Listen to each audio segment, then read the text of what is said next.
Hello again, everyone, and welcome to another episode of This Week in the World of Football. This is episode number 361 for September 10th, 2024.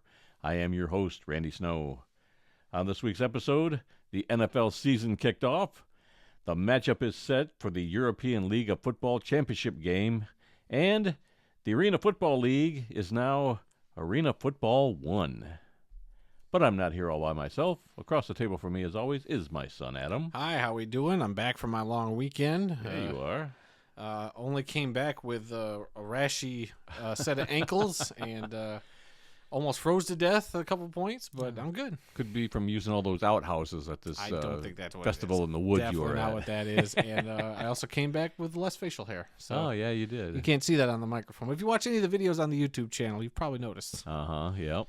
Well, that nasty beard of yours needed to go. Whatever. It needed to start over. You do anything fun while I was gone? Last week I went down to Kentucky and went to a Buc-ee's down there. Of course you did. Got my barbecue pulled pork sandwich. Did you give me the Bucky Nuggets, or whatever they're called? Yes, I got your Bucky Nuggets. That's all that matters. We can stop the show right now. A They're minute and a half in. Beaver Nuggets is technically the name. Beaver for them, Nugget, but yeah. I did get you some of that. I mean, it sounds weird having me. Hey, Dad, you got my beaver nuggets? I also got a jersey, Buc-ee's jersey. Of course you with did. number 82 on it, which I think is the year the company was founded.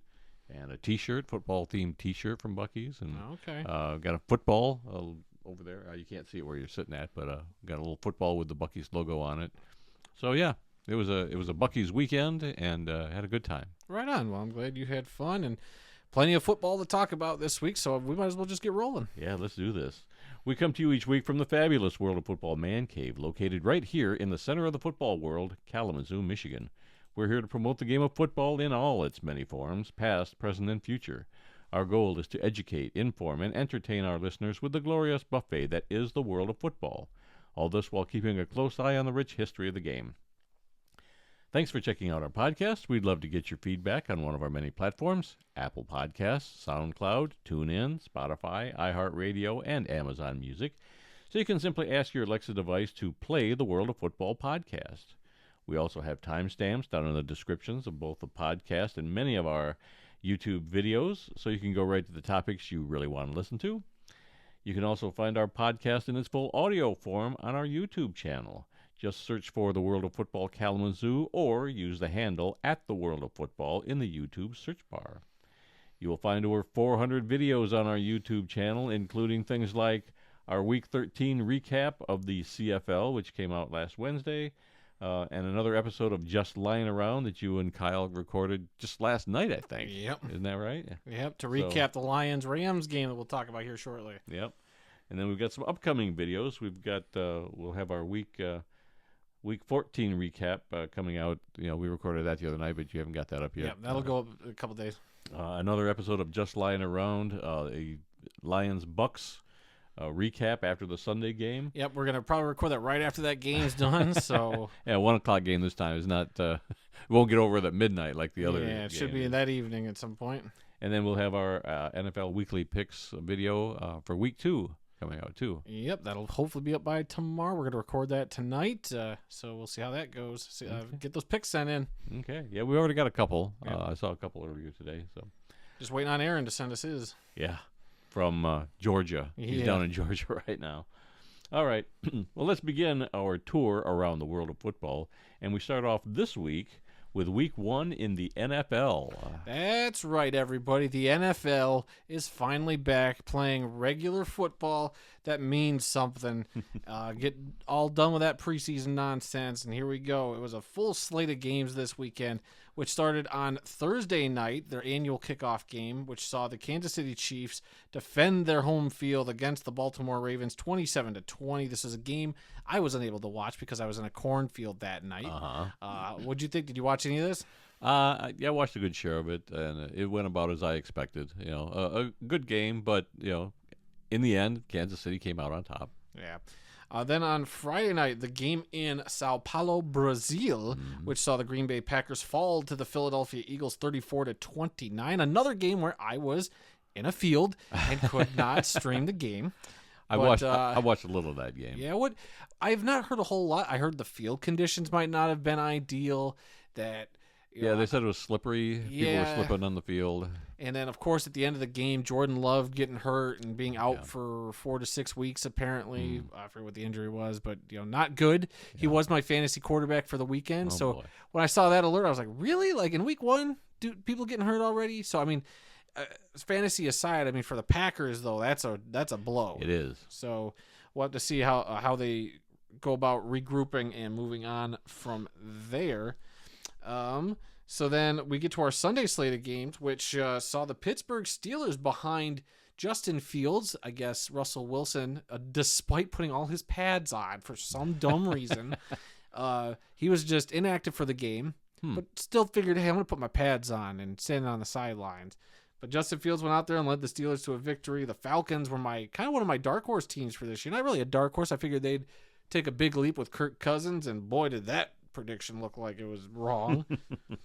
Then you had the Josh Allen show as the Buffalo Bills defeated the Arizona Cardinals 34-28. The Cardinals got a little bit more fight in them than I anticipated, but Kyler Murray back to doing Kyler Murray things. But that sounded like that was a great game, and I saw Josh Allen do some freakish stuff. It's like how much is he going to have to carry that team this year? Yeah, I don't know if he's got to carry it that much.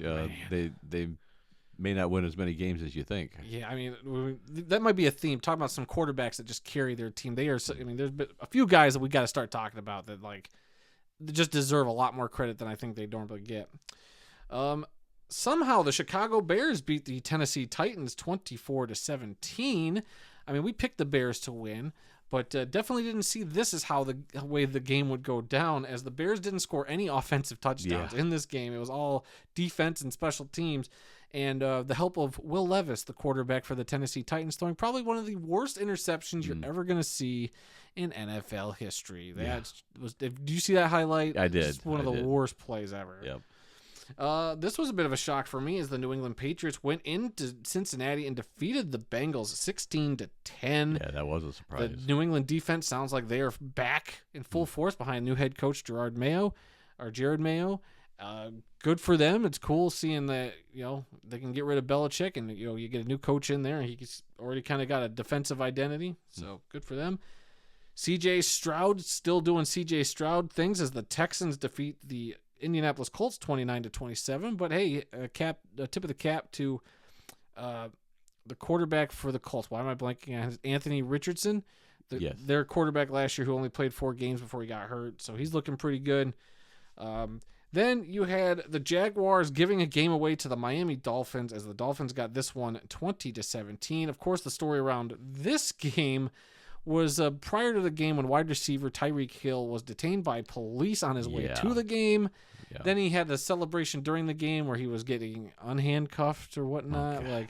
I didn't see the celebration. That was crazy. But we won't go too much into the arrest video. I've seen enough. Yeah, there's a lot coming. What'd they say? 105 minutes worth. I'm just saying footage? This is so recent that they're going to be talking about this for quite a while. Oh yeah, this is not going to go away anytime soon. It's highly irregular to release police body cam footage this fast. This happened Sunday morning. We got it late Monday night. Yeah. So absolutely insane. From what I saw, I mean, everybody's going to be dogging the police, as I think they should. At least these officers. Yeah. I think there's a lot of blame to go around. I'm not saying Tyreek is a complete angel in this scenario either, but he did not deserve to be kind of thrown around the way he was. Right. And I don't know. Like I said, there's a lot of blame, I think, to go around. But man, oh man, somebody's going to be forking over a bunch of money in some sort of lawsuit. That's evident. Yep. What's also evident is that the Carolina Panthers are just games closer to just being kicked out of the NFL, because they lost to the New Orleans Saints 47-10. The Carolina Panthers. Is it time to start looking past Bryce Young, your young quarterback, and thinking about going in a new direction? I just feel bad for Panthers fans. That was a rough one. And then the next game, I'm going to also feel bad for Giants fans, as the Minnesota Vikings came in and defeated the Giants 28-6. Boy, oh boy. Daniel Jones got that big fat contract, and this team looks terrible. What would you think of their uniforms? I don't hate them as much as everybody seems to be dogging them. They were very interesting. The helmets that looked like We've the talked Michigan about them before. helmets. They, all the different layers or levels of the uniform, like from the helmet, the jersey, the pants, are all from different eras of the Giants' history. So they mix and match them to make the Montreal Canadiens hockey uniform. So, yeah, it was definitely an interesting look. I wasn't prepared for that. I don't know if we've seen pictures or parts of pictures, but.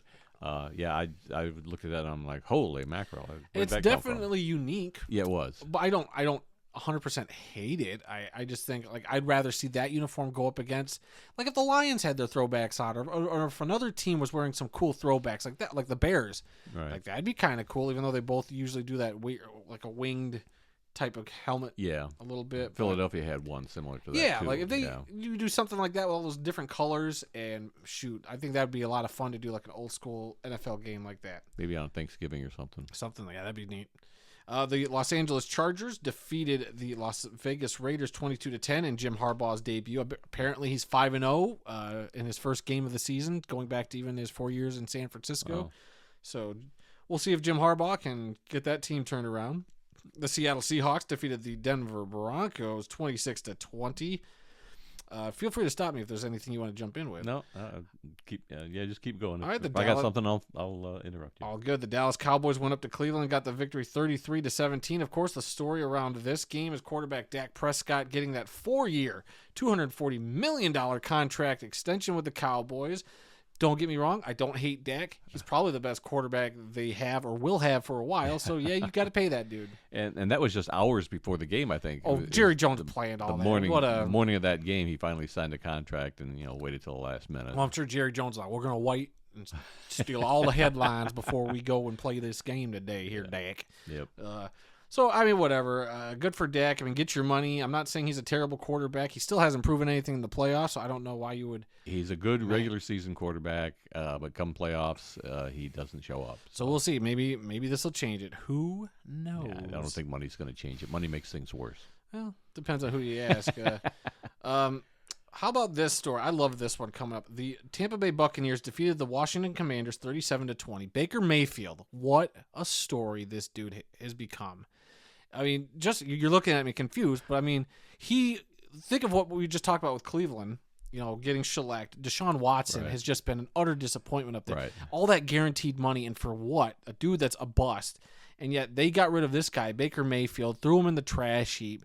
He bounced around to a couple teams, comes back to the Buccaneers. They give him a shot, and what did he do? He just led them to the playoffs last year. Yep. Got a nice little contract extension, and here he is throwing 4 touchdowns in a game, looking like a world beater. Good for this dude. I was always kind of hit and miss with Baker when he first, he had great commercials. Right. I wasn't sure about him. I didn't think he was that great of a quarterback, but he has persevered, and I think he's become a guy that might not be a top 10 quarterback, but he's going to be one of those fringe guys that, hey, maybe every once in a while you're like, yeah, he's playing like a top 10 quarterback. I like his attitude, and I think he's just a good story that he, found some new life here in Tampa Bay. And especially following up Tom Brady, that's a hard act to follow. Yeah, well, it's obvious that Cleveland gave up on him too soon. Yeah. I think he was having a little bit of a slump, and I think if they'd just stuck with him, and put some players around him, they would have done better. But yeah, they decided to go with Deshaun Watson, and it's been an utter disaster. Everybody knew it was going to be a disaster right from day one. All that guaranteed money, all the baggage that he brought with him, and now it's all coming to fruition. So I'm sorry, Browns fans, but you made this bed now. Yeah. Well, the fans didn't make it. It's not the fans. Fans are having to deal with it now, but yeah, I think a lot of people saw it coming. Look, I get before all the allegations, like you make that deal. It's like I kind of get it. Like he was a very talented guy. I mean, even with the 1-year suspension, but man, yeah, all that other extra baggage, just big red flags. Yep. And now that apparently there's some other lawsuit that could potentially, free him from this contract, which would be good for that organization. But at the same time, it's like I almost just want them to lay in that bed a couple years longer.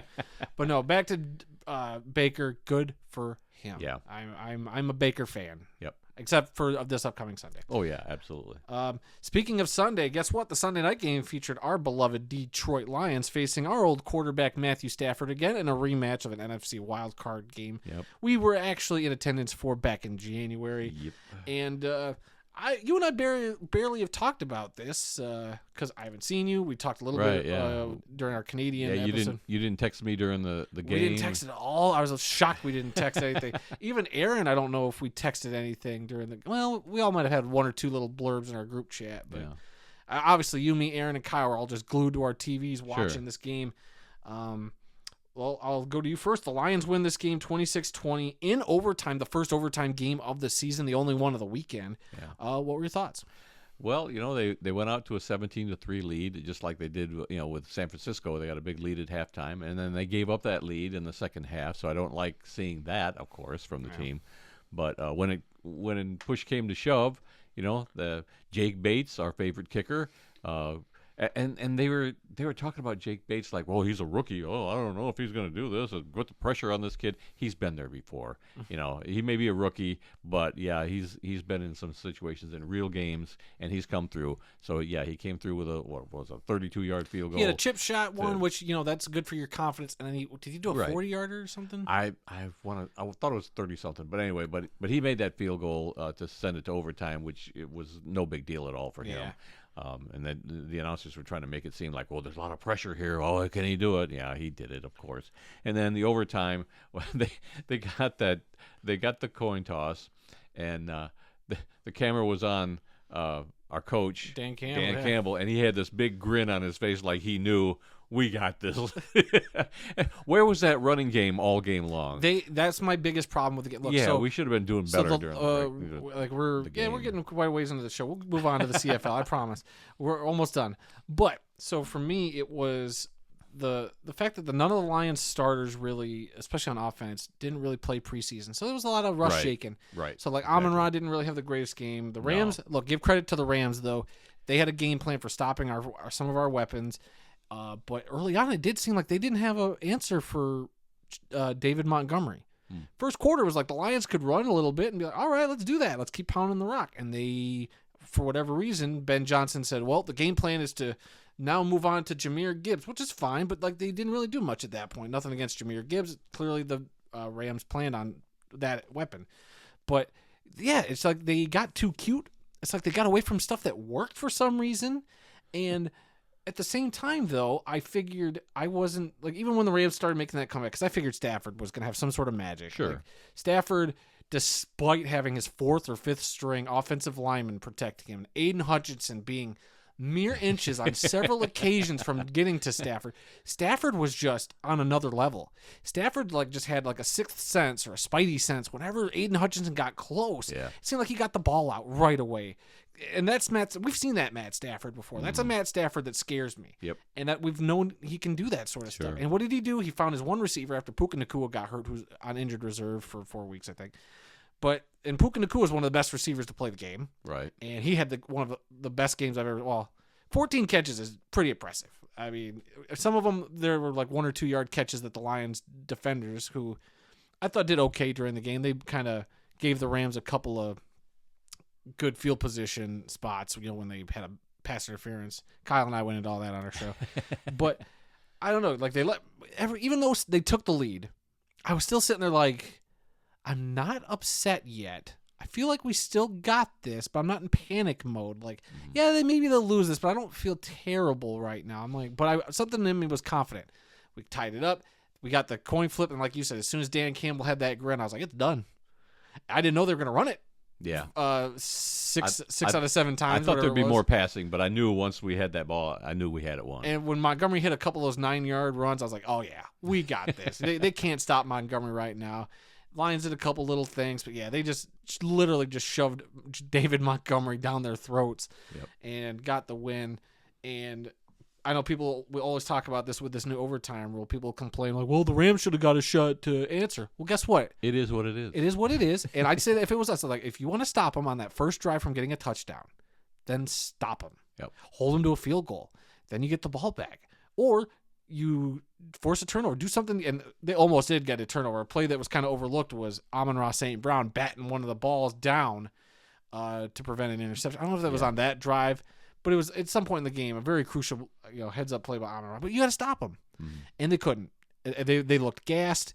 The Lions just had enough bodies to just enforce their will, and what I like the most as a Lions fan is they've played one of their worst games, and they won. And the other side of the coin is the Rams played one of their great games and lost. And that was with a beat-up offensive line, being down your star wide receiver.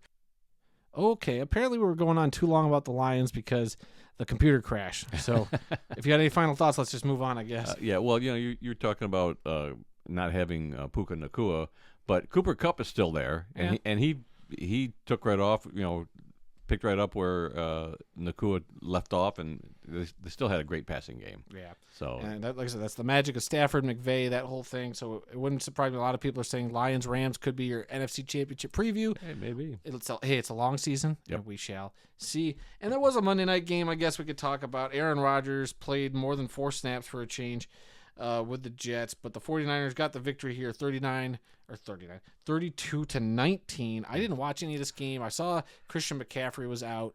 But I did see. I started watching this game and I fell asleep, and I woke up and I was gonna roll over and turn off the TV and go back to bed, but for some reason I was awake, so I went out on the couch and I started watching the game again. Fell asleep again. Woke up in the fourth quarter.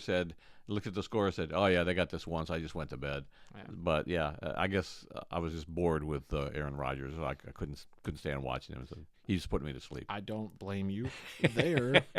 All right, a couple other stories left over from the NFL section before we move on. Rapper Kendrick Lamar has been announced as the performer for this year's Super Bowl halftime show. He has been, he was like a guest in one of the other Super Bowl halftime shows. I forget which one it was. I like Kendrick Lamar. I don't have all of his albums. I think I got one of his albums. I think he's a good, talented young, artist, and he's definitely something a lot of people would check out the Super Bowl for. So I'm okay with this selection. Well, he's no Weird Al Yankovic, yeah, but I'll take it. Once again, another rapper I've heard of. I know the name, but I couldn't tell you any of his music. So I'm sure I'll recognize some of it. When He did a lot of stuff for the Black Panther movie. Oh, really? Just for me to help Randy out because you wouldn't know anything else. Yeah. Okay. And then Kansas City Chiefs superfan Chiefsaholic, a.k.a. Xavier Budabar, was sentenced to 17 and a half years in prison without parole and 3 years of supervised release on Thursday for committing a string of armed robberies across the United States. So, wasn't there a documentary about this guy? I think there is. Something on Netflix or Amazon. I forget. But yeah. I don't think I saw it, but I remember you talking about it. Yeah, wild story. I haven't sat down to watch it yet. But my girlfriend's into the true crime stuff. This might be something we have to look for. Right. And he was wearing his Chiefsaholic gear when he went in. Yeah, what a dumb move. All right, that is it for the NFL this week. I'm sure we'll have plenty more next week to talk about. But now, guys, we are going to head north of the border to talk about a league that we are very fond of, as well as their version of college football up there in the Great White North. Let's start off with the Canadian Football League. That's right, it was week 14 in the CFL, and we had 4 games this week. Friday night saw the British Columbia Lions defeat the Montreal Alouettes 37-23. The Montreal Alouettes, if you all remember, defending Grey Cup champions, and they've only lost 1 game on the season till now. So now they're 10-2. Yeah, this is just their second loss of the season. And for British Columbia, not a lot of not pretty stat wise. I think Nathan Rourke was 1 touchdown, 3 interceptions. But hey, win's a win. Right.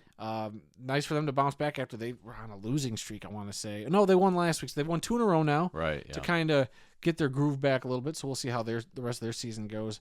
Saturday had a triple header, starting with Ottawa defeating Toronto 41-27. Winnipeg, the Blue Bombers defeated the Saskatchewan Roughriders in the Banjo Bowl 26-21. And then the Edmonton Elks defeated the Calgary Stampeders 37-16. And then the Hamilton Tiger Cats were on a bye this week. Anything from the CFL action you want to talk about? Yeah, the BC Montreal game on Friday night was on TV, and I did watch some of that. I caught the tail end of it. And then the other 3 games, they weren't on TV, and I didn't bother to see if I could catch them on CFL Plus. So all I saw were the highlights of that game. But Yeah, and the Banjo Bowl. If you want to know what the Banjo Bowl is all about, you'll have to check out our CFL recap for last week because we have a little explanation of what it is, how it started. Grade A promotion by Randy over there. Slipping that right in at the end. Good job. That's why we don't go into too much detail on the CFL on this show anymore because we've got another show where we talk more in depth about all of them and see highlights and whatnot. This is just a little tasty morsel of what you could get on our full show. Right. Go ahead and check out one of the other videos on our YouTube channel. Do it when it gets posted. All right. CFL standings after Week 14 in the East Division. The Montreal Alouettes, like we mentioned, are 10-2, but they've already clinched the playoff spot. Following right behind them, the Ottawa Red Blacks are 8-3-1. Then the Toronto Argonauts at 6-6, and the Hamilton Tiger Cats at 3-9. In that West Division, a very tight West Division right now, as the Winnipeg Blue Bombers sit at 7-6, along with the BC Lions at 7-6. The Saskatchewan Roughriders at 5-7-1. The Edmonton Elks are 5-8, getting them out of that last place spot for the first time this season. And then the Calgary Stampeders now at the bottom with a 4-8 record. And we're going to stay in the Great White North because Randy apparently is hand-singling me for him to talk about more CFL stuff when I thought we were moving on. No. I'm gonna read the scores. Oh, from the, of course. I was about to throw it over to you. Goodness gracious. It's like I've never You've been done talking this. too much. Exactly. That's why I'm throwing it over to him because I'm tired of talking. All right. So here's Randy with your I'm just going to start over because you're throwing me off. Take two. We stay in the Great White North for some Canadian football games, narrated or leading the way. Randy, yep, you threw me off. Congratulations. I'm just going to write the timestamp down. Okay. All right. We're going to talk USPORTS. We've got a couple of random scores from USPORTS up there. That's their version of the NCAA. The Laval Red and Gold over the Montreal Carabins, 23-22 in a very close game.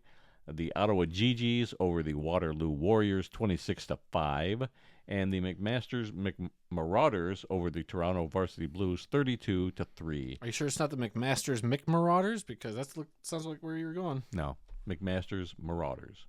And then in Canadian Junior Football League action, a couple of random scores there. The St. Clair Saints shut out the Hamilton Hurricanes, 83-0. The West Shore Rebels defeated the Vancouver Island Raiders, 45-0. That was another shutout. I should have said shutout, not over. 45-0. And then finally the Okanagan Sun over the Langley Rams, 41-38. Okanagan. That's how you pronounce that. Okay. Okanagan. I should write that more phonetically so I don't mispronounce it. But it's Okanagan Sun. Okay. All right. So and not Sun S-O-N, Sun S-U-N. Yes.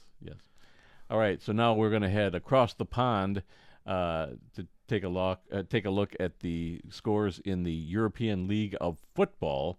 2 games, they're semifinal playoff games this week. Getting down to it. On Saturday, it was the number 1 ranked Vienna Vikings improving to 13-0 with a win over the number 4 ranked Paris Musketeers, 47-31. And on Sunday, it was the number 3 ranked Rhine Fire, the defending champions, over the number 2 Stuttgart Surge, 29-23.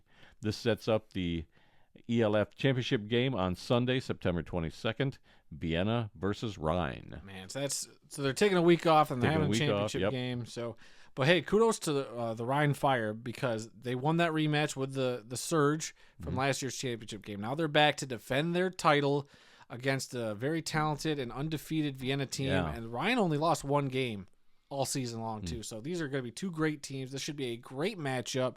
I'm not sure. I think you still have to download the ELF's got like their own like Game Pass type thing to watch their games.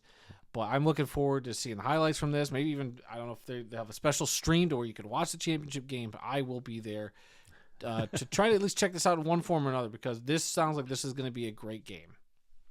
Okay. And now we're off to the Far East, where our man in Japan, Greg St. James, has the Week 2 scores from the X League. Take it away, Greg. This is Greg St. James with the Gridiron Japan podcast, bringing you scores from Week 2 in the X League.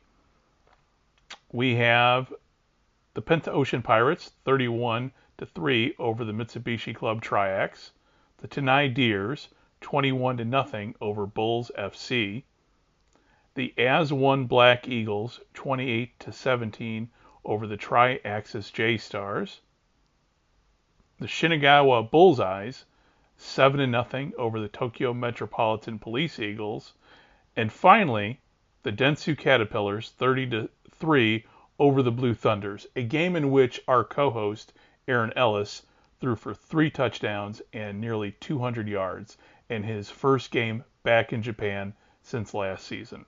You can find out more about Gridiron Japan by going to gridironjapan.jp or just Google Gridiron Japan. Thank you very much, and back to you, Randy and Adam, and go Lions. Thank you, Greg. Man, we got to get him some intro music or something. Working on it. We'll get him a nice peppy intro, and Okay. yeah, we're gonna hopefully have that debut next week. You recorded. We had an idea as we were recording our CFL video, and you recorded something that we're going to use for it. I'm looking very forward to piecing this together for Greg. We appreciate it, Greg. Go Yes. Lions. Yes. One more league I don't have to look up and hunt down all the scores for. He's doing it for us. We appreciate you, Greg. Thank you very much. Now All right. taking applications for the other leagues, everybody. Just Yeah. oh, be careful. We actually might get flooded with stuff. Yeah, we'll see. All right. Now back to the United States, where we are going to talk about some scores in college football. Week 2 in college football. What a crazy weekend. Yeah, we're gonna start with the top 10 teams. The number 1 Georgia Bulldogs over an FCS team, Tennessee Tech, 48-3. Number 2 Ohio State shut out our beloved Western Michigan Broncos from right here in Kalamazoo, 56-0. Oh, I watched this game and it was so sad to watch. I'm glad I didn't take the bet I was making with a coworker who's an Ohio State fan. He's like, I was like, hey, as long as if we lose by 28 points, I'll be happy. Double it. You're not happy. I'm not happy. It was number 3 Texas over number 10 Michigan, 31-12. I watched some of this game too. That was that was kind of rough to watch as a being Yeah, I mean, I figured Michigan Texas fan. was going to be good and would give Michigan a fight. Yep. I wasn't going to pick Michigan if I would have. So the result doesn't totally shock me. What shocks me is how bad they lost. Yeah, I thought the score was going to be closer. I thought Texas would probably win, but I thought it was going to be closer, but I was wrong there. Number 4 Alabama over South Florida, 42-16. I watched this game too. This was awesome. This is one for the ages. Yes, Northern Illinois upset number 5 Notre Dame 16-14. And NIU was paid $1.4 million to go to South Bend and be the sacrificial lamb, and they fought back. This was an awesome game. I don't want to get too much into this game, but the refs really were really giving Notre Dame every chance towards the end. There was a first down that they said was short, so they made them go again. And there was another time when they should have started the clock and they didn't, which saved Notre Dame a timeout. So it just looked a little fishy, like they really were trying to give Notre Dame every chance they could get to win the game. Didn't matter. The coach for Northern Illinois was just bawling on the sidelines as he was talking to a reporter. Good for him. I felt great for him and the team. Northern Illinois is a MAC team, and we played them every year, and they always seem to beat us. No matter how bad we are, how good we are, we can't get past Northern Illinois. Northern Illinois usually had a pretty consistent team. Yeah, they are a tough team. I mean, they've won some MAC titles. They're usually in the MAC title, Yep. every so often. So they're just a good program. Yes. And now they're going to be in the pantheon of great college football upsets. Now nobody's going to talk about Appalachian State. I mean, Appalachian State was still pretty small at that time, but now it's Northern Illinois defeating the number 5 team in the country, a MAC school, mind you. Yes. That's the highest MAC, the highest opponent that a MAC school has ever beaten, I think. It's pretty and they were awesome. talking that through some quirk in the college football playoffs, there's a possibility that if things worked out a certain way, they would host a playoff game Northern Illinois. in Northern Illinois. Yes. Oh, So good for Northern you know Illinois. what? I'm a Western fan, but I'm rooting for that now. Yeah, I would love to see that happen too. Wouldn't that be great if a school like Alabama would have to go down to little old well, I don't. Northern Illinois? It wouldn't be one of the top 4 teams That's what I'm saying. Like if they get a Alabama bye. slipped down enough just but- to have to go on the road at Yeah. Northern Illinois, that would be bonkers. The one thing I say every year about college football Chaos. is I root for chaos. You want chaos. I want that. absolute stinking chaos. Well, there- and guess what? We got a lot of it. There's your this weekend. chaos I for love this it. week, and you weren't even there to see it happen. But boy, I know. oh boy, when you that sent me was- that text, because I I couldn't believe barely it. any service, you're like, Northern Illinois is about to beat Notre Dame. Yeah. I'm like, wait, what? Yeah, and you weren't getting the text right away, so I think you were getting them like an hour after I sent them or something. Well, usually like I have my phone in my pocket, but I wasn't really looking at it Right, all weekend. I try to disconnect a little bit, Randy. Sure. You should have been staying home watching CFL games. Let's see. Number 6, Ole Miss over Middle Tennessee, 52-3. Number 7, Oregon over Oregon, not Oregon. Oregon over Boise State, 37-34. Number 8, Penn State over Bowling Green, 34-27. They could handle a MAC team. Yeah, and number 9, Missouri shut out Buffalo, 38-0. Another MAC team. Yeah, So no. woof, Notre Dame. Yeah. Woof. Yep. All right. Under the heading of upsets, shutouts, blowouts, and more, we had Illinois upsetting number 19 Kansas 23-17. Iowa State upset number 21 Iowa 20-19. Syracuse upset number 23 Georgia Tech 31-28. Rice defeated an FCS team Texas Southern 69-7. Oregon State shut out San Diego State 21-0. And Nebraska beat Colorado 28-10. Shedeur Sanders didn't look He got hurt. Didn't he get hurt? good. Well, he might have gotten hurt towards the end of the game. I watched some of this game. I didn't watch the whole thing, but this was kind of a back and forth game. But yeah, Nebraska was definitely. So the better that begs team. the question now. I mean, look, Colorado has been all hype the last 2 years. True. This was the year I figured they were going to get a bunch of more transfers and be that team that probably, a fringe top 10 team that we're going to have to keep an eye out for. And that is Deion Sanders at this level just a great promoter? Because right now his coaching ain't, cashing the checks he's trying to put out there. There's a lot of college football to be played yet. I'm not ready to throw in the towel on him and his program just yet. But I don't know. Right now it just seems like a lot of flash over substance. So that can only go so far. all right, moving on. The military academies. It was Army over Florida Atlantic 24-7, Navy over Temple 38-11, and San Jose State defeated Air Force 17-7. I watched some of this Air Force game too. That was hard to watch. I'm always rooting for Air Force, and I'm always thinking, man, I want to go there and see a game in person so bad sometimes. So I don't think it's going to be this year, but man, one of these days I'm going to get out to the Air Force Academy and see that. All right, moving on to the FCS level, a couple of random scores. North Carolina A&T over Winston-Salem 27-20 in overtime. It was Southwest Montana State over UT Martin 45-42 in 2 overtimes.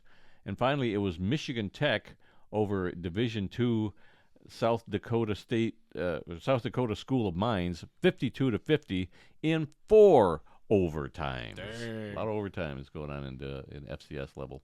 All right, move on to Division II. It was Bentley over West Chester 20-17. Elizabeth City State over Chowan, Chowan, Chowan or Chowan? I'm going to say Chowan, 12-9, and Slippery Rock over New Haven, 22-7. Moving on to Division III, it was Cortland shutting out Hilbert, 76-0. It was Knox over Eureka, 7-6, and the Coast Guard Academy over the University of New England, 36-24 in overtime. Moving on to the NAIA level. Was Indiana Wesleyan over St. Francis of Indiana, 52-14. I've been down there for a game at St. Francis and got a cool little stadium down there. Taylor of Indiana over Olivet Nazarene of Illinois, 58-51 in overtime. Excuse me. It's almost time for you to take a drink of water. Almost. I'm almost through the scores here. Missouri Valley over Graceland, 29-24. And then finally, in junior college football, it was Snow College shutting out the Air Force Academy Prep School 62-0. In 3 games this season, Snow College has outscored their opponents 188-0. So, yeah, they got some real cream puff opponents early on. Now they're getting into the meat of their schedule, so we'll see. I think they're still a good team, but I don't think they're going to be shutting anybody out 50-0 anymore. All right, and two last scores here: DuPage over Rochester, 55-14, and Hudson Valley over Montclair State JV, 28-14. All right, so now we're Wow, gonna. that's just what a bunch of. We were almost 40 minutes into this show. Randy's finally taking a drink of water for those of you sitting at home. But man, we have spent 40 minutes mainly talking about Scores. NFL, CFL, and College. I mean, it's that time of the year. I feel bad that little old CFL got wedged between these two big juggernauts that are our biggest time consumers. But I mean, what else could we possibly have to talk about in the world of football besides that? Well, let's see. We've got Hard Knocks, the last episode. Did you watch the last episode? I did. Okay, and I did too. Here's the notes that I made. The very first thing you saw at the beginning of this last episode was they were walking into Hallis Hall and talking about these glass rods that I'm they glad had you brought that up. Yeah, hanging from the ceiling. I thought that was awesome. That's pretty sweet. There are clear ones for every season. So this is their 104th year in the NFL, or the NFL's 104th year. But then they have blue ones for every time they've made the playoffs over the years, every season, and then orange ones for the times when they won NFL titles. So I just thought that was the coolest thing I've ever seen. Yeah, it's a pretty neat thing, really cool visual. So their whole facility, I've never really heard much about that facility, but like getting this access from Hard Knocks has been pretty cool. Mm-hmm. Like I'm like, dang, they actually have a very nice looking facility there in Chicago. So I mean, I hate the Bears, but I'll give them that. It's a nice facility. I mean, especially if they got a barber shop in there somewhere too. Jeez. Yep. And then I wrote down camera work. And I don't know if you noticed that or not. But yeah, that was so cool. I'd never seen anything like that before. They showed Caleb Williams throwing passes, one right after the other, and they would. It was like behind the offense, and they would zoom in on the guy that he threw the pass to, and then they'd zoom right back out, and he was already lined up for another play. So it was like trick photography, kind of. It was. But it was just like one play right after the other. It was trick photography. It was pass, fantastic editing. Yeah. So whoever put that together, and remember, they only had a week to put that together. So Yeah. they had that footage, and somebody just had the brilliant idea there to, in less than a week, be like, hey, what if we take that footage, and maybe there's a technique they've had in their Mash them all back together.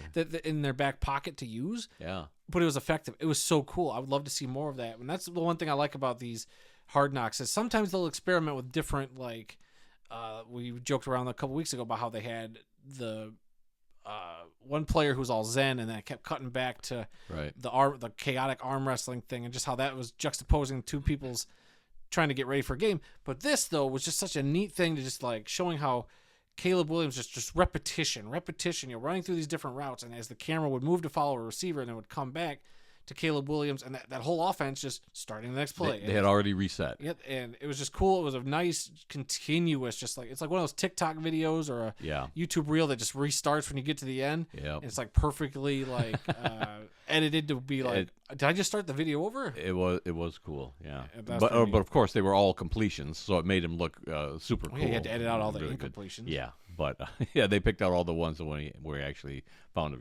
his receiver. And then there was a conversation on the sidelines between Theo Benedette, also known as the Canadian Eagle, and he was talking with a teammate. I didn't catch the other guy's name, but they were talking about football history. And, of course, Benedette being from Canada says, well, we were playing football before you were playing football in the United States.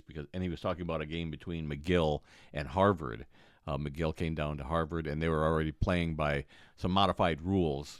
Harvard was still more rugby, and Canada was not. And then they had a rematch up at McGill, where Harvard went up to McGill and played.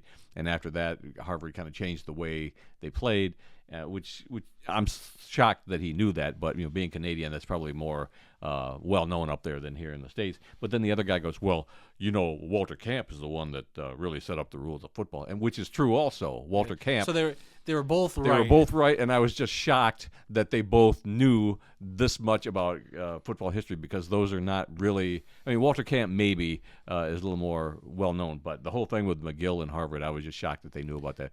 Good for those guys. As soon as I saw that scene, I was like, I bet you Randy's just got the biggest smile on his face right now. Like, I did. I'm a big old football history That nerd. was awesome. I really enjoyed that. Did I get your pocket protector all in a tizzy?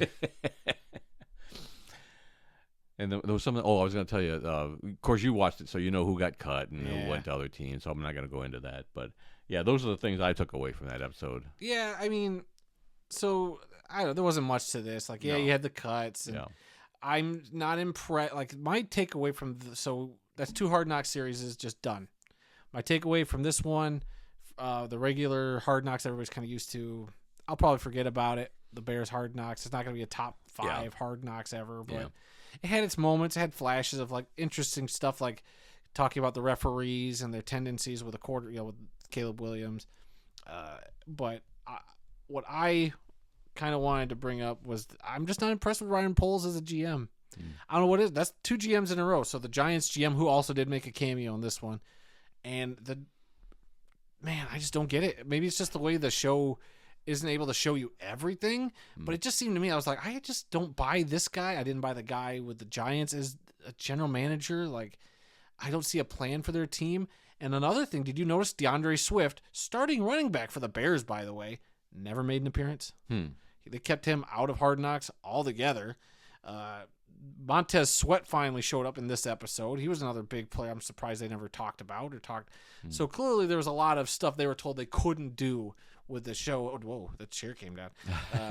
And I was a little disappointed that DeAndre Swift didn't even make an appearance in here, but whatever. Well, they did show, when the GM cut one guy, he actually was so upset about it, he had to walk out of the room to compose himself because he hated doing that. I mean, I get that that is a very hard thing to do. That's the worst part about Yes, and sitting he really there. liked that guy too. And I get it. I'm not saying that seemed fake to me, but I was just like, Adrian Colbert, I think was his that's name. the player. And Yeah. I mean that nothing about the player, but I'm just talking about Ryan Poles just like stepping out of the room. I don't know how genuine that actually was.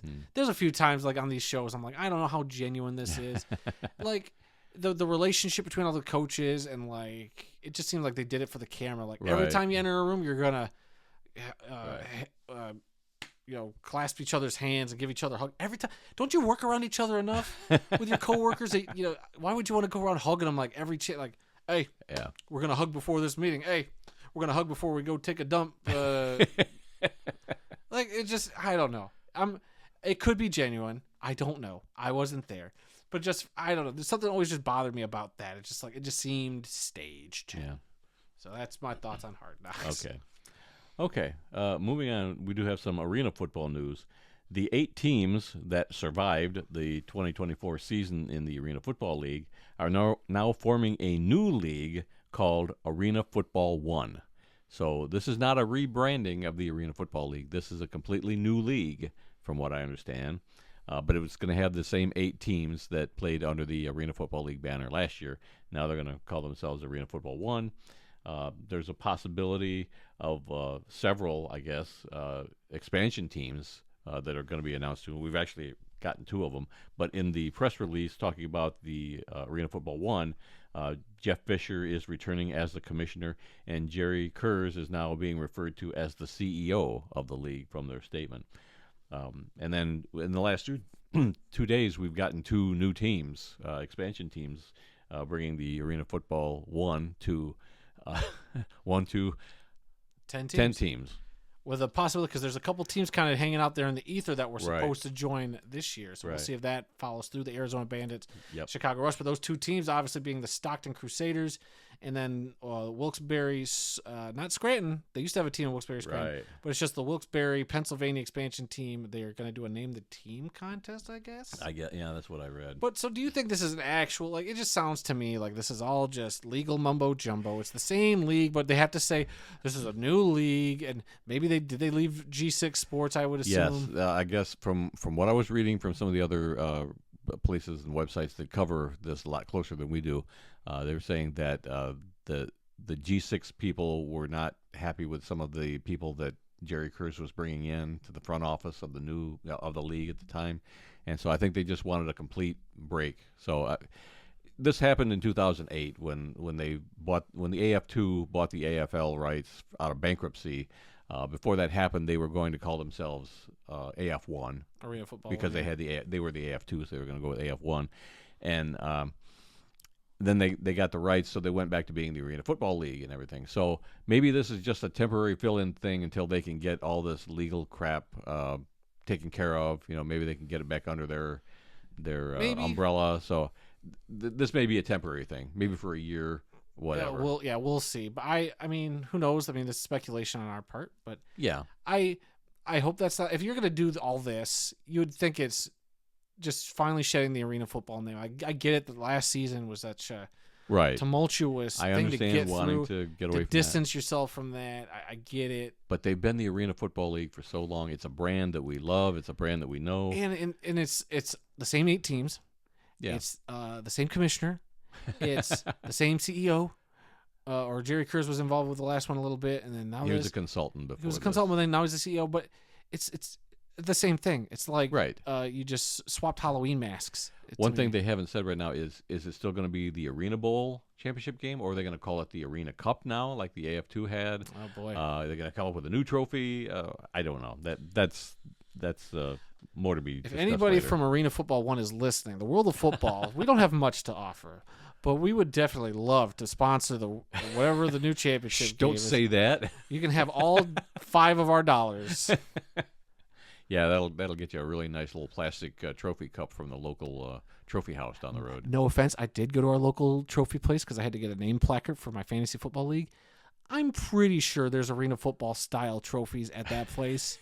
I didn't say anything when we did those videos. But that trophy that they had, woof. It's one of the worst things I've ever seen. It literally looked like they just went down to the local trophy store, paid $65, which is what I paid for mine, and gave it to a champion. I don't know. If you're going to do a trophy, do it right. Yeah. I get maybe it was a last-second thing for them.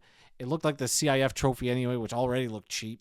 So, I don't know. Spare no expense. But, look, are we going to be calling this the Arena Football League behind closed doors? I mean, I don't know. Do we?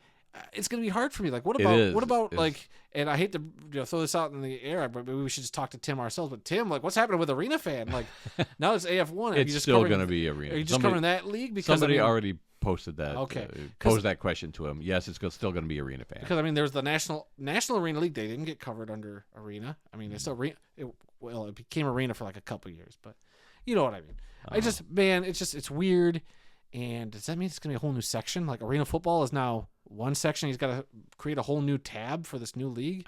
The possibilities are endless, Tim. I'm sorry to just throw you out there like out of left field, but we'll discuss that with him when we go to the Grey Cup and see him there in Vancouver. Well, now he won't want to talk to us because this is all I want to talk about. But the last thing under Arena Football news is there's been talk about expansion teams in Mexico and Canada. They're doing one of these every day the last 2 days, so we might hear something tomorrow. They had a team in Toronto called the Toronto Phantoms. Never had a team in Mexico though. But they played an exhibition game down there, didn't they? I think they did, yes. Yeah. But I don't know. I think again overly ambitious. I get wanting to expand to other markets around the world, but can we just get our league right? Yeah. I mean, true. Isn't this kind of what we talked about last year? Like you're getting a little too big for your britches. It's your first season. Look what happened. I feel better with the people they've got in place now. I do too. To expand. I do too. In a thoughtful, correct way. I do too, but you and I didn't come out the gate with YouTube videos every week. We had to slowly build up to where we're at now. Yeah, but now we're up to 4 shows a week. We are now. We got the CFL show. That's what I'm saying. It takes something like that takes time, and I would just like to see them get a footing with this brand. You're already having to rebrand the league with a new name that people are gonna have to try to remember. But then on top of it, you're gonna go into a market like Mexico and Toronto or Canada or wherever, and just be like, we're Arena Football 1, and like that. Okay, is that the Arena Football League? And you have to be yes and no. I'm still calling the Washington team the Redskins sometimes. So a change is going to be hard for anybody in the media to latch on to. I guess so. I mean, at least it's Arena Football 1 and not some other name. I was real nervous that they were just going to either drop Arena or it was going to be something stupid like gotta be the Premier Arena Football League, the PAFL. Or the World Arena Football League, the Waffle. Yeah. I could probably come up with other letters in front of that, but that bit would probably take too long. We've got more news here. In the National Arena League, you just found this a few minutes ago before we started recording. The Beaumont Renegades are going to be the 12th team to join the National Arena League next season. And they have a very familiar logo that we've seen many, many times. Oh, boy. Anytime that somebody is known as the Bandits or the Desperados, the Outlaws. Yep, they use the cowboy with cowboy hat with the bandana over its mouth, so all you can see is its eyes, whether it's a skull, whether it's a cowboy.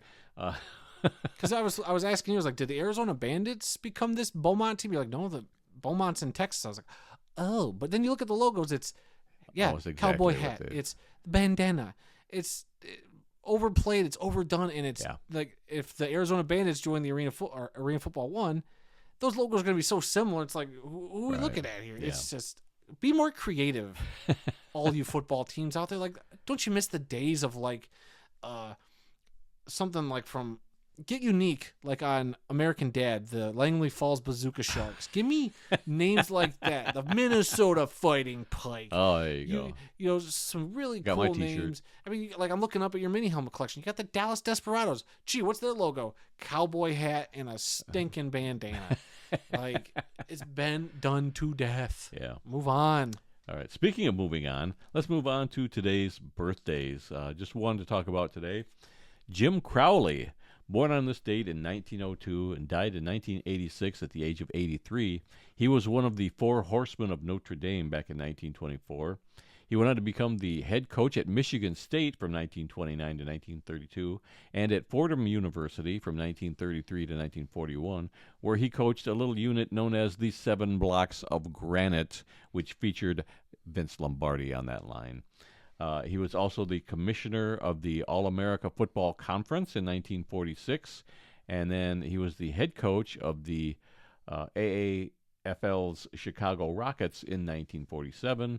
He was inducted into the College Football Hall of Fame in 1966. So Jim Crowley, one of the original members of the Four Horsemen of Notre Dame. All right, obituaries.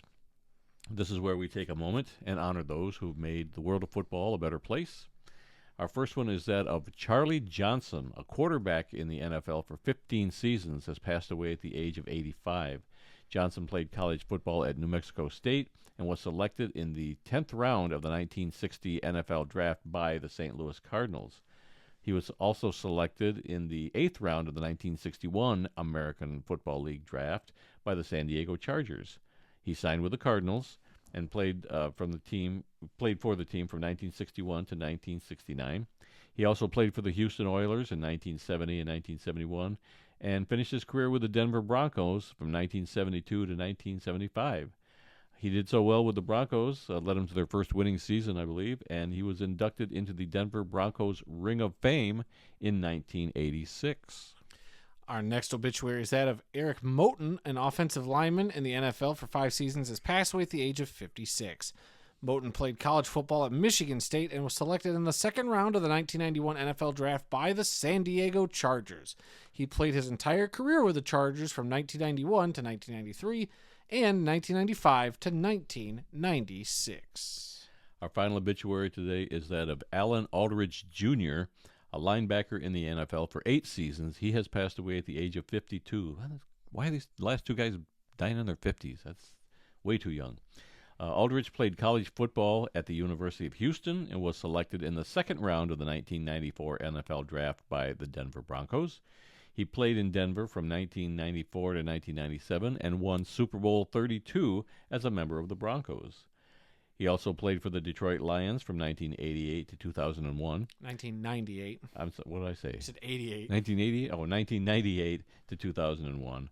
His father, Alan Aldridge Sr., was a defensive end in the NFL for 3 seasons between 1971 and 1974, and he played with the Cleveland Browns and the Houston Oilers. Yeah, I remember Alan Aldridge being a free agent signing after that Super Bowl. I was like, oh, yeah, we're getting a Super Bowl champion to come to Detroit. Oh, I don't remember that. Yeah, I remember that. Okay. I don't remember how well he was in Detroit. I mean, clearly he lasted 3 seasons there. 4 seasons, yeah. So, sorry to hear about the passing. It sucks. You know, always hate having to read these, but like you said, young couple of these guys. Yeah, like, 56 and 52. Like Charlie Johnson, though, I mean, 85. Yep. You live a big, long, full life like that. It's great to remember. But these other guys are 30 years younger than that. Yeah. Passing away. They're younger than you. Yeah. Which is crazy. They didn't give any, as far as I could tell, there was no cause of death given. So I don't know what was going on there. But yeah, and you talk about the Alan Aldridge Jr. His last season was 2001. They moved into Ford Field in 2002, Yeah. so he just missed out on that, playing his last season in that facility. All right, upcoming events calendar. Sunday, September 22nd, in 2 weeks, the European League of Football Championship game. Rheinfire against the Vienna Vikings. Yep. That should be a pretty good game. Sunday, October 6th, the New York Jets take on the Minnesota Vikings at Tottenham Stadium in London. That's a 9:30 a.m. game on the NFL Network. On Sunday, October 16th, the Jaguars... October 13th. What did I say? You said the 16th. Oh, man. You stink at this. I'm ready for the show to be over. Sunday, October 13th, the Jaguars versus the Bears in London. 9:30 a.m. on NFL Network. Sunday, October 20th, Patriots versus Jaguars at Wembley Stadium in London. 9:30 game on NFL Network. Saturday, October 26th, the CFL regular season comes to an end. Sunday, November 10th, the Giants versus the Panthers in Munich. Once again, a 9:30 a.m. game. What did Germany do to possibly deserve this terrible matchup between two garbage French? Oh, wait. Germany, you know what you did. And finally, Sunday, November 17th, the 111th CFL Grey Cup game in Vancouver, where we will be in attendance with Bunch of other fans. Tim Capper. Oh. Sorry, Tim, your name escaped me for a second. We'll be there with What a pal. with some more people that hopefully we haven't, some friends we haven't met yet. Let's put it that way. We make 50,000 brand new friends, everybody. We're going to take a lot of business cards and pass them out every week. Good Lord, I could already see you getting stopped at customs. Sir, what's in this briefcase? And it's just nothing but business cards. God. Hey, you got to get the brand out. How did the World of Football duo get stuck in Canada? Well, Randy was trying to They smuggle in. confiscated all my business cards. Yeah. They didn't like the QR code on it. Good Lord. All right. Anything else before we close this show out? It's been a long show should today. be good. I mean, it feels like it was a long show, but we just crossed the hour mark. Okay. So, I mean, despite as long as I felt like we talked about NFL and college, Yeah. I mean, to keep it around an hour, I'm impressed Okay. with us. Probably helped that the computer crashed at one point. So, All right. Let's see. That's all the time we have for this week. If you learned something during this podcast about the incredible amount of diversity that exists in the world of football, then we've done our job. Visit our website at theworldoffootball.com for news, links, upcoming events, original articles, videos, and more. Our email address is info@theworldoffootball.com. that's right, everybody. Come follow the World of Football on one of our many platforms on social media, Facebook, X, and Instagram. Well, that's just 3 of them. The address for all 3 of those is TWOF Kalamazoo, soon to be on TikTok. No? Oh, Randy's No. giving me the no sign. Nope. Absolutely not. No TikTok. He's pointing over at the wall that, apparently he got a poster made that says, absolutely, under no circumstances will we be on TikTok. Exclamation mark, frowny face, 2 thumb down emojis, and then for some reason, a turd emoji with a Packers, Bears, and Vikings logo on the poop emoji. Wow, when did you get that made? It's been a while, but How did I they were never having notice it? they were having a sale. They were having a sale. Seems like a very niche market they were trying to sell that one to. All right. New episodes of this podcast are posted on Tuesdays and are available on SoundCloud, Apple Podcasts, TuneIn, Spotify, iHeartRadio, and Amazon Music. So you can simply ask your Alexa device to play the World of Football podcast to hear us on whatever Alexa devices you may have. You can also find the World of Football's full audio version of this podcast on our YouTube page. Just enter the World of Football Kalamazoo or use the handle at the World of Football in that YouTube search bar. So please spread the word, subscribe, rate, review, give us a like, leave us a comment, let us know what you think, and please come be a part of the football conversation, guys. We left a post this morning about dropping your picks, so the video should be up sometime Wednesday for the pick'ems this week. Otherwise, go over there if you want to get it in early. Yep. Maybe we'll bring you up on the show when we record tonight.